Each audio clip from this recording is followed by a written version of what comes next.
Ձեզ ևս շնորհակալություն, հարգելի գործընկերներ, հարցի քննարկումն ավարտվեց։ Այժմ քննարկում ենք կառավարության ներկայացրած ինտերնետով հրապարակային եւ անհատական ծանուցման մասին օրենքում փոփոխություններ եւ լրացումներ կատարելու մասին եւ կից ներկայացված օրենքների նախագծերի փաթեթը առաջին ընթերցմամբ ընդունելու մասին հարցը։ Հիմնական զեկուցող Արդարադատության նախարար Սրփուհի Գալյան։ Համեցեք Տիկին Գալյան։ Ազգային ժողովի հարգարժան փոխնախագահ, հարգելի գործընկերներ, ձեզ ներկայացնում եմ նախագծերի փաթեթ, որով լուծվում է շատ մեծ խնդիր, որը կապված է պատշաճ ծանուցումների իրականացման հետ։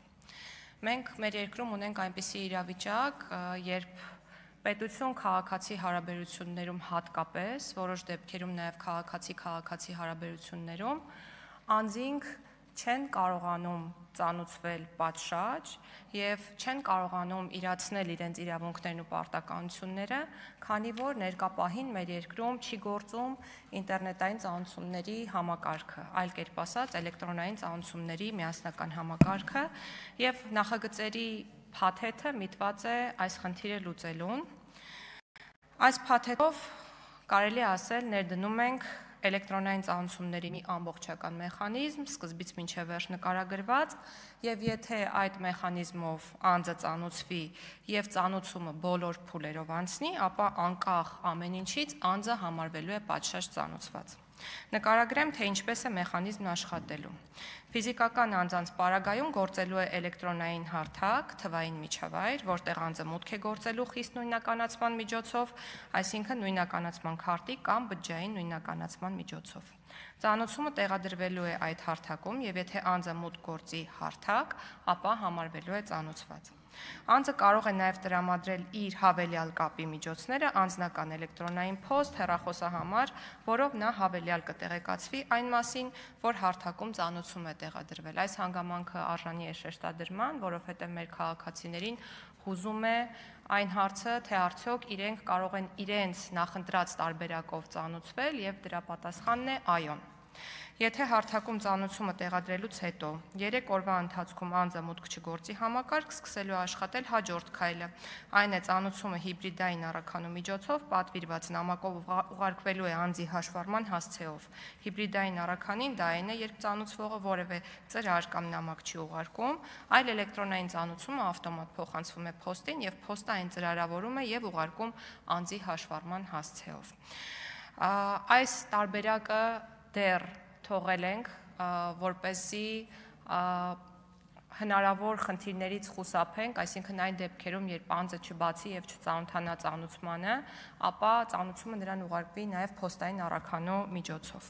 Եթե այս եղանակով ուղարկելուց հետո 7-րդ օրվա դրությամբ ֆիքսվում է, որ անձը չի ստացել ծանուցումը կամ հրաժարվել է ստանալ, ապա ծանուցումը տեղադրվում է ազդարար.am հարթակում, այսինքն իրականացվում է հրապարակային ծանուցում։ Եվ ազդարար.am-ում տեղադրելուց հետո 7-րդ օրը անձը համարվում է պատշաճ ծանուցված։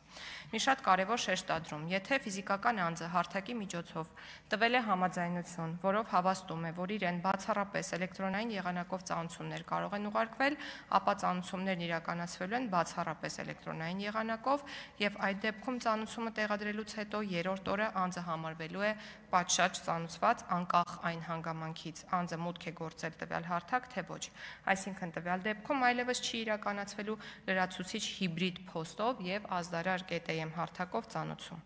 Իրավաբանական անձանց եւ անհատ ձեռնարկատերերի դեպքում ծանուցման համար օգտագործվելու է հարկային մարմնի հաշվետվությունների ներկայացման էլեկտրոնային կառավարման համակարգը։ Սա այն հարթակն է, որտեղ կազմակերպությունները, հատկապես տնտեսավարողները, կարելի է ասել, ամենօրյա ռեժիմով մուտք են գործում, հետևաբար սա ընդունել ենք որպես իրավաբանական անձանց եւ անհատ ձեռնարկատերերի ծանուցման հարթակ։ Կազմակերպությունները մտնելու են հարթակով աշխատելու համար եւ տեսնելու են իրենց ծանուցումները ստացված ոչ միայն պետական եկամուտների կոմիտեի կողմից, այլ նաեւ այլ մարմիններից։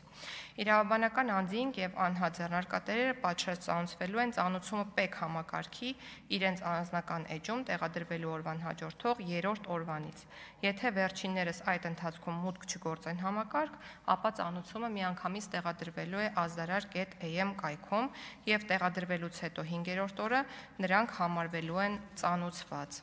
Ծանուցումների տեղադրման կարգը, այդ թվում նաև թե որն է լինելու ծանուցման հարթակը, որ կայքում է գործելու պաշտոնական էլեկտրոնային փոստը եւ այլ տեխնիկական մանրամասները սահմանվելու են կառավարության որոշմամբ։ Մեկ նորամուծություն եւս պետական եւ տեղական ինքնակառավարման մարմիններից բացի իրավաբանական անձանց եւ անհատ ձեռնարկատերերին եւս հնարավորություն է տրվելու միանալ այս հարթակներին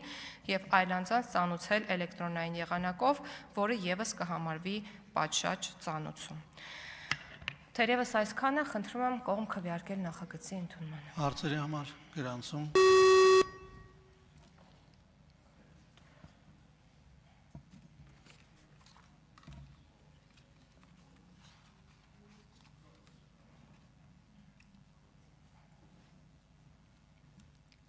Արմեն Խաչատրյան։ Շնորհակալություն, շատ կարևոր նախագիծ եւ կասեի, որ ուշացած դեռևս մի քանի տարի առաջ պետք է սա բերվեր, որովհետեւ շատ կարևոր է։ Հիմա մի հարց, եթե ասում եք, եթե չմուտք չգործի հարթակ, ապա ուղարկվելու է հիբրիդային տարբերակով էլի փոստի միջոցով, սա ինձ հետաքրքիր եւ ասում եք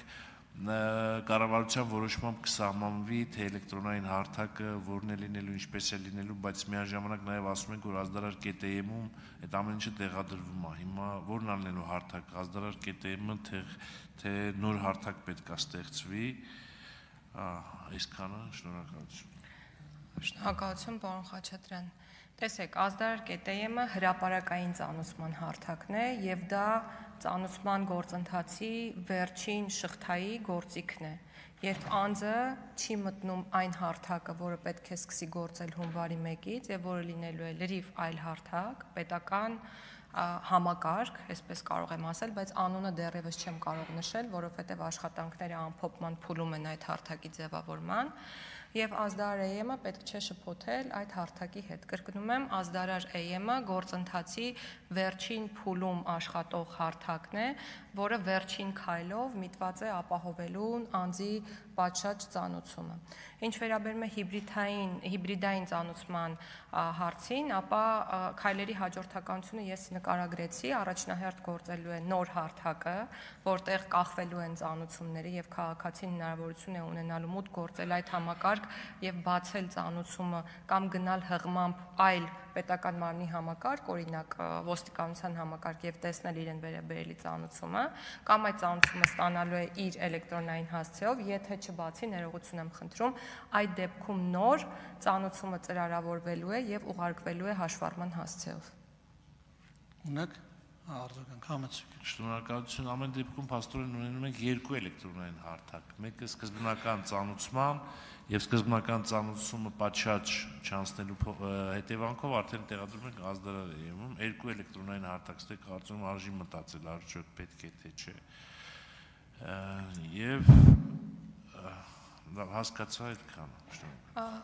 Կարելի է ապրել։ Համեցեք, իհարկե։ Տեսեք, կրկնում եմ, մեկը անհատական ծանուցումների համակարգ է ենթադրում, այսինքն քաղաքացու կաբինետի տեսքով եկեք պատկերացնենք այդ հարթակը, քաղաքացին մուտք է գործում, տեսնում է, որ իր վերաբերյալ կա ծանուցում, իսկ azdarar.am-ը այլևս հրապարակային ծանուցումների հարթակ է եւ նորից կրկնում եմ, այս գործընթացի շղթայում նկարագրված վերջին քայլն է, որը կարելի է ասել նախատեսել ենք կրկին օրենքի իմաստով պատշաճ լինելը հավաստելու համար ծանուցման։ Էդուարդ Աղաջանյան։ Շնորհակալ եմ Տիկին Գալյան նախագիծը ներկայացնելու համար։ Իմ հարցը հետևյալն է, նախ մի քանի հարց ունեմ, առաջինը կխնդրեմ նկարագրեք այս պահի դրությամբ ինչ կարգավորումներ են գործում, արդյոք միայն ֆիզիկական ծանուցման մասին է խոսքը եւ արդյոք այդ վերջին этаպի ազդարարում տեղադրելու եւ 7-օրյա ժամկետում ծանուցված համարելու նորմը գործում է թե ոչ։ Երկրորդը այն on-line հարթակը, որի մասին դուք խոսում եք եւ որը կառավարության որոշմամբ պետք է հաստատվի, արդյոք դա նշանակում է, որ բոլոր քաղաքացիները պարտավոր են լինելու ունենալ եւ գրանցվել այդ հարթակում, անխտիր բոլորը, Եվ երրորդը ընդհանրապես արդյոք այս հարցը կառավարությունում չի քննարկվում ընդհանուր թվայնացման համատեքստում, հաշվի առնելով, որ եթե խոսքը գնում է ծանուցման ընդհանրական անձնական համակարգի մասին, միգուցե դա լինի ընդհանուր թվայնացման համատեքստում, բոլոր ծառայությունների մատուցման եւ ստացման համատեքստում, որպեսզի տենց քաղաքացիները տասնյակ եւ ավել անհատական գրասենյակներ չունենան։ Շնորհակալություն, առաջին հարցի հետ կապված նշեմ, որ հիմա գործում է թղթային ծանուցման եղանակը զուգորդված որոշ դեպքերում հրապարակային ազդարարման տարբերակով, այսինքն հրապարակային ազդարարումը այսօր էլ մեր երկրում որոշ իրավիճակներում գործում է, օրինակ ապօրինի ծագում ունեցող գույքի բռնագանձման վարույթներով, երբ հաշվառման հասցեով տեղ չի հասնում համապատասխան պատվիրված նամակը, պատշաճ ծանուցման եղանակ համարվում է նաև ազդարար.am-ում համապատասխան ծանուցման տեղադրումը։ Դատական նիստերի ներկայությունը ապահովելու տեսանկյունից կրկին հրապարակային ծանուցման մեթոդը գործում է, այսինքն այսօր մենք ազդարարի եւ թղթայինի համակցված տարբերակն ունենք, բայց խնդիրը չի լուծվում, որովհետեւ շատ ժամանակ է խլում այդ գործընթացը պետական մարմիններից։ Հաջորդ հարցին անդրադառնալով պետք է նշեմ, որ հենց մեր պետության ընդհանուր թվայնացման համատեքստում էլ հարցը քննարկվել է եւ դա է պատճառը, որ հիմա այս ամբիոնից նաեւ չեմ նշում այն հարթակի անունը, որը գործելու է, բայց մի բան պարզ է, որ բոլոր ծառայությունների մատուցման միասնական հարթակի մի մաս է կազմելու ինչ-որ պահից, երբ բոլոր ծառայությունները թվայնացված լինեն։ Իսկ մինչ դա հարթակը կգործի առանձին, ապահովելով մեր քաղաքացիների համար հասանելիություն։ Շնորհակալություն, Տիկին Գալյան, հարցերն ավարտվեցին, կարող եք զբաղեցնել ձեր տեղը։ Հարակից